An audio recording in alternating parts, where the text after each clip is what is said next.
Hope you guys are exhaling, taking a minute for yourselves in the midst of all the chaos and confusion and things that are happening in the world. Sometimes I think it's important just to sit for a second and be grateful. Like, here we sit, right? Yes. And here we sit with these lives. And I think the fear of the unknown can get in your brain. And scare you. And you know, in some ways, I think the opposite of fear is love. And so in the time, somebody smiled to me yesterday when I was walking down the street. They just smiled.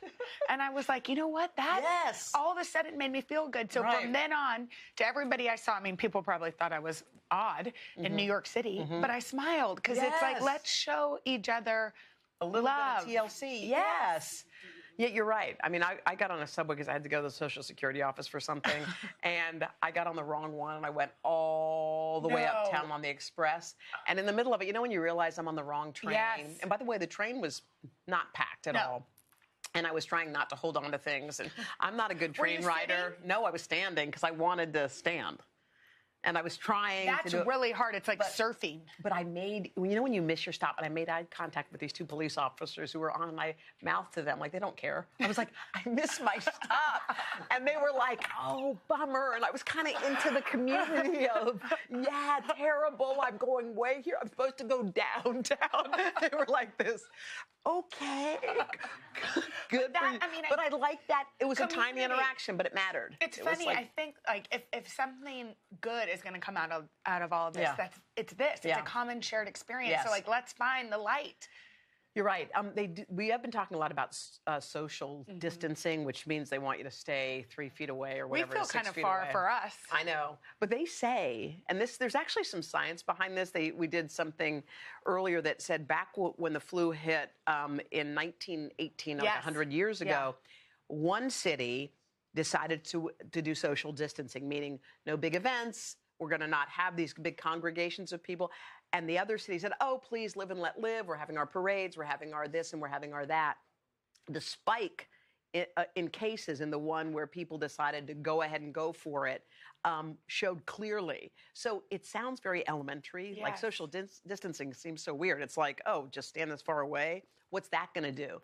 Well, it's really going to do something. Yeah. I mean, there are a lot of events that have been canceled in New York. There's a half marathon here. There are events in other cities. There are schools that are closing. Harvard. Yes. Yeah. Harvard. My sister's at Harvard right now. They closed classes. I think a lot of schools followed suit. Right. And you know, I mean, I think it's hard. Imagine being a senior in college and not knowing if you're going to see your friends again. Yes. You know, it's also hard for people who need their kids to be in school, who have jobs, who will continue to work. Yes. And so I feel like I can't stop thinking about those people. Yeah. Because I think people, you don't really think about the ripple effects. It's like if you're a single mom going to work and your child relies on school for not just a place to be, but for meals and things, and all of a sudden that's taken away, well, you still have to go to work. You still need your paycheck. What are you supposed to do? And you're feeding your kids now 2 extra meals a day. I know. So take care of people. I think that's exactly right. So stay socially distant, but that doesn't mean don't interact, you know, in a check way on people, Make sure Can I bring a meal over? Your kid's okay? Can they come to our house? Yes. Yeah. Okay. All right, should we de-stress a little? Okay, so this is a good one. The Late Show spoofed New York. So New York made this big announcement that we're going to make our own Purell, our own Purell. Hand sanitizer, our own hand sanitizer. And the prisoners were making it because they were saying, well, they're going to use the prisoners. They're going to make our own hand sanitizer, and here it is. So The Late Show spoofed this. They imagined what it would look like if Boston created their own hand sanitizer. Take a look. New York is making their own hand sanitizer? That's wicked lame, kid. So we're making our own. Tell him, Marky. Listen, kid, Boston's got the best sports teams, the best grinders, and now the best hand sanitizer. Introducing Boston Hand Sanitizer. Yeah, kid. Its ingredients are as follows. Clam chowder and a sixer of Sam Adams lager. Sammy! Holy, bro. This sanitizer puts New York to shame, just like we did in the 2004 ALCS. Dave Roberts was too fast for Mariano, bro. Sorry, bro, too fast. Our hand sanitizer ain't made by no prisoners, is it, Marky? No, it's made by people who should be in prison, but they got off because they're wicked smart. You want sanitizer, You're in luck. Try our product, Yankees suck. You know what? Oh, they did the horrible. I love that so much. Oh, my God. You know what? And here's the thing. Get a good laugh in when you can get a good laugh in. By the way, someone was pointing out that, we're all coughing into our elbows and then we're Actually, wait, by the way, you did just cough into your elbow and then I bumped you. I know, but that's what people are doing. They're elbow bumping after coughing into their elbow.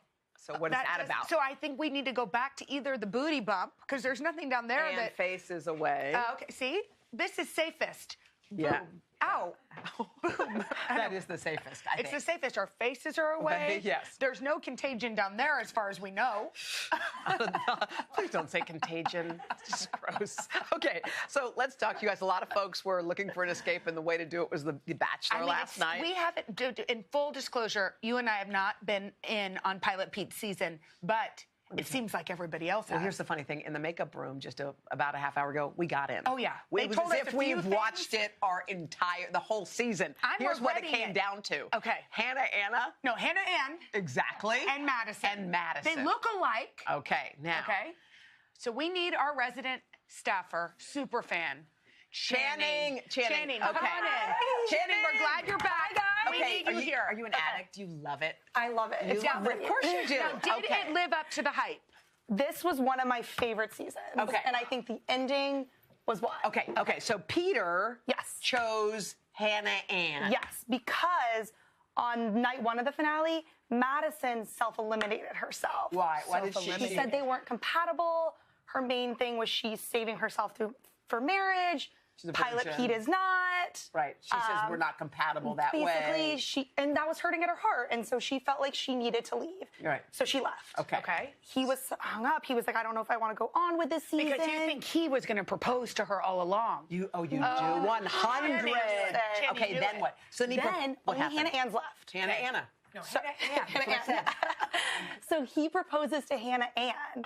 And the whole thing feels kind of weird because everyone's like, he loves Madison. This is him proposing to Hannah Ann. She's even shocked. And does she know that he loves that he loves Madison? So right before this proposal, he's like, Madison went home, so she's not here. And then he's like, will you marry me? And she's like, you love me?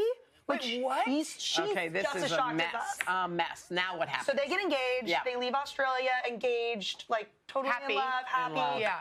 About a month later, they're meeting up, and he's like... And this is on the show? You get to see the whole thing? You get to see the whole thing. So what happened? He basically tells her, he's like, my heart is somewhere else. Like, I can't give you what you're giving me.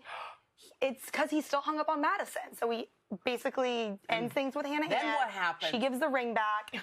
Then... Oh, this is when they ring back. She gives the ring back. Look how she closed his hand. Boom. She's Bye. not happy, too. No, she looks dead in the eyes. Dead in the eyes. Okay. It's over. So then the classic Chris Harrison knows that Peter's still into Madison. Yes. So he goes to Auburn, Alabama, and he's like, Madison, are you still in love with Peter? Like, where are you at? She's like, I am. I'm still hung up on him, too. So then, right? Yeah. So we're like, what? Right? And then, like, what? And then, So then we get to the live show. Okay. Madison, Hannah Ann and Peter are done. They're broken up. Madison I need to see and this Peter moment. are there. See it? And so basically they're like, are we dating? Are we not? But the real drama comes in. Peter's mom, Barb, is a huge fan of Hannah Ann. I need to see some interaction. So let's take a look at what she has to say about Hannah Ann over Madison. When I went for Hannah Ann, it was because she was the one that embraced me with love. She was so organic. She was just so loving towards me. The next day we met Madison, and it started on a rocky road because she had us wait 3 hours for her to come in. She didn't want to meet us. When she did come in, the whole family, we didn't get an apology from her. And when I proceeded to ask her if she was madly in love with my son, she said no, and that she would not accept a proposal in 4 days. So how do you expect a mother who loves her son with all of her heart to take that? I mean, I like that you brought the pretzels out from nowhere. And then Chris even gave Barb a second chance to say something positive about the relationship. What did she say? So let's take a look. Barb, how do we turn the page and give this a shot together? Chris, he's going to have to fail to succeed. That's it. Chris, all his friends, all his family, everyone that knows him knows that it's not, it's not going to work. So we've been trying to help him. Would we want it to work? Yes.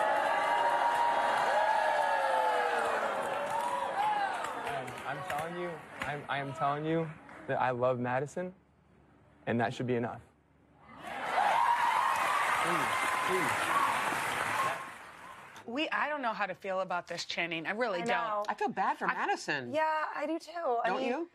I think everyone does. Everyone feels for Madison. You know, and I think I don't get it. But maybe did she not understand that she needed those 3 hours because she was trying to figure out if she even wanted to stay in the game? And I think one thing that Madison says is like, this was just as much about me. I was figuring out if I loved him and if he loved me. Did she say that back to Barb? Yeah, and Barb loves that Hannah Ann was like, I love Peter from day one, so... You know what? But Barb's got to realize Hannah Ann I knew you'd get on board. Hannah Ann and Pilot Pete had broken up. Jenny, we don't know what to say, but thank you for that. You're welcome. I wonder what Madison's parents think. They're probably so upset. I mean, have you ever had a boyfriend's parents that didn't like you?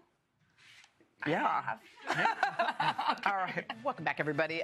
We love the New York Times social cues column, and this is one that I think sticks in everyone's craw. But here's what a reader says. I've become a crank about people who walk down the street, wait for the bus, stand in elevators while shouting into their cell phones.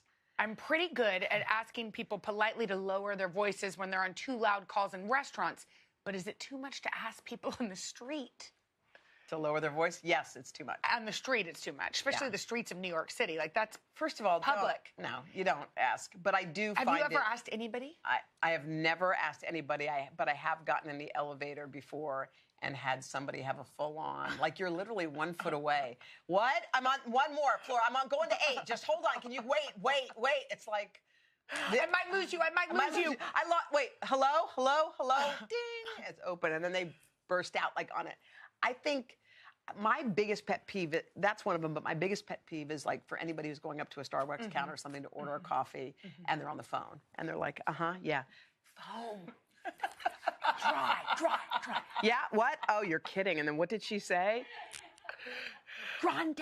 Wait. Yeah. By the way, we were talking about this in the makeup room, and I was like, me too. And then I realized that Joanne, our executive producer, and I have had that exact experience. What? She was at a Starbucks. Yeah. I called her to say that Oprah was coming. Oh. And she's like, yes, egg whites, please. Okay, wait, no, Jay, wait, but we're not, okay, are we telling? Okay, Ty, you want anything? Do you remember this? You were in the airport. Yes, okay, I remember. That's hilarious. Because sometimes calls are urgent, Joe. We both when it was like, Oprah, you could not hang up. It. But sorry, sometimes it's people who are talking about nothing. I know. She's like, 1 minute, yes, and I'll have a bagel. Okay, wait, no. Is it gonna? What date is it? Do we decide? Okay, all right. Okay, I'll call you later. Okay, yes. Oh yeah. A latte, vanilla. So here's what Phil Galana says. Okay. The question is should you call someone out if they're too loud on their phone out in public? He says it's okay to call someone out, but be prepared for a range of responses. Okay, he says don't be surprised when they explode and start swearing like Susie Essman on Curb Your Enthusiasm. I don't think I would ever say anything to anybody. I think it's very hard to tell somebody in public to not do what they do. Right. People are allowed to talk on the telephone walking down the sidewalk. Yeah. It's funny because when you hear, like, if you're sitting at a table and someone's on a cell phone right here next to you, and they're talking, it kind of is irritating. If they were having a conversation with another person, it wouldn't be. I know. There's just something about the phone and the person and that. Yes, I do think if you and I go out for lunch or dinner and you're like getting on the phone all the time, you could say, hey. That's the one time. Right? Yeah, I agree.